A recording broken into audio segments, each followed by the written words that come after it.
po ako ngayon sa tinanim ng asawa ko para makita yung mga tinanim niya ng mga sili. At po ano guys, ito yung tinanim ng asawa ko. Maraming sili.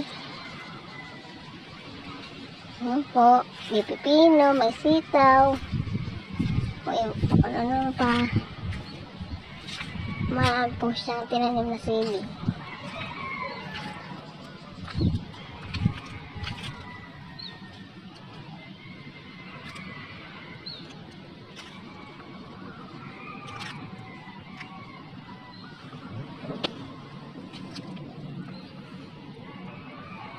At may okra pa. Yan po. Tapos, may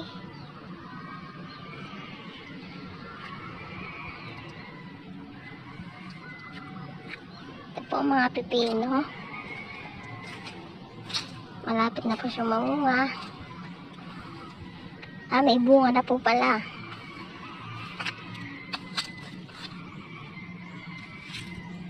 At ito pa, mga pechay. Sipag po ng asawa ko magtanim. So, ito na lang po.